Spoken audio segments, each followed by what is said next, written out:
కడప జిల్లా పోరుమామిళ్ల మండలంలో ఆంధ్రప్రదేశ్ రాష్ట్రంలో జరిగిన సార్వత్రిక ఎన్నికల్లో జనసేన అధినేత పవన్ కళ్యాణ్ పిఠాపురం నియోజకవర్గంలో అఖండ మెజారిటీతో గెలవడమే కాకుండా పోటీ చేసిన ప్రతి స్థానంలో గెలిచి దేశ చరిత్రలో సరికొత్త అధ్యయనం సృష్టించినందుకు బద్వేల్ నియోజకవర్గ యువ బలిజ సంఘం అధ్యక్షులు రుద్ర శ్రీకాంత్ కలియుగ ప్రత్యక్ష దైవం వెంకటేశ్వర స్వామి ఆలయంలో 101 టెంకాయలు కొట్టి బాణాసంచా పేల్చి పవన్ కళ్యాణ్ పేరుపై అర్చన చేయించి సంబరాలు చేసుకున్నారు. ఈ సందర్భంగా శ్రీకాంత్ రాయల్ మాట్లాడుతూ 2019 ఎన్నికల తర్వాత పవన్ కళ్యాణ్ శాసనసభ్యుడిగా గెలవాలని వెంకటేశ్వర స్వామికి మొక్కారని, ఆ కోరిక తీరినందుకు నేడు వెంకటేశ్వర స్వామికి 101 టెంకాయలు కొట్టి మొక్కుబడి తీర్చుకున్నారని ఆనందం వ్యక్తం చేశారు.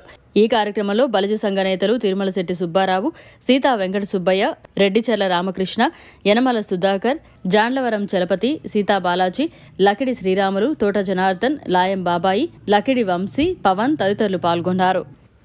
పిఠాపురంలో దాదాపు 70,000 పెన్షన్ మెజార్టీ దాని సందర్భంగా ఈరోజు 101 టెంకాయ కొట్టి మొక్కుబడి తెచ్చుకున్నాం. ఆయన కుటుంబ సభ్యుల మీద ఆయన మీద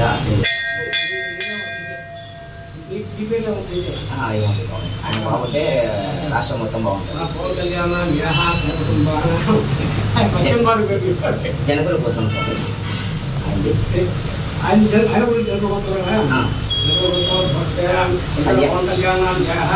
వేణు దేశాయ్, అన్నా విష్ణువా, అఖిలానంద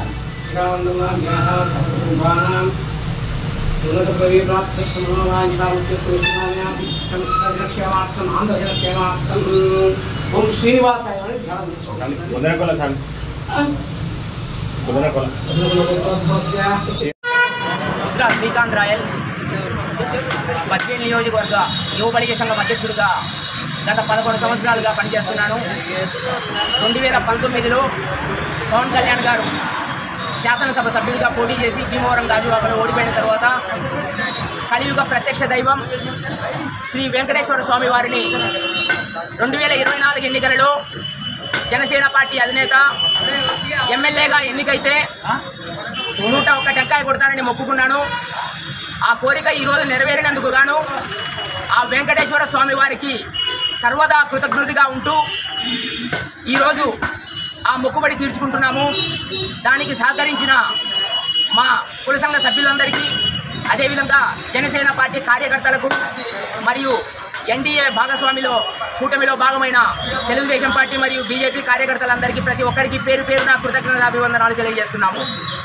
ఈరోజు పవన్ కళ్యాణ్ గారు శాసనసభ సభ్యుడిగా ఎన్నికై అసెంబ్లీలో అడుగుపెట్టి పేద బడుగు బలహీన వర్గాల ఆశాజ్యోతిగా నిరూపించుకొని వారి పక్షాన పోరాడి వారి సమస్యలకై అనునిత్యం ఎలుగెత్తి అసెంబ్లీలో పోరాడవలసిందిగా పవన్ కళ్యాణ్ గారిని మరీ ఈ సందర్భంగా కోరుతున్నాము.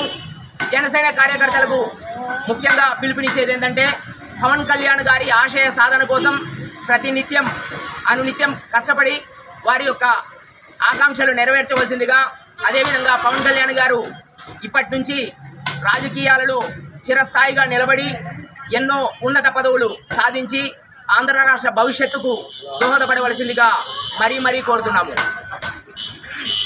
మరిన్ని అప్డేట్స్ కోసం మన HN9 టీవీ ఛానల్ని సబ్స్క్రైబ్ చేసుకోండి.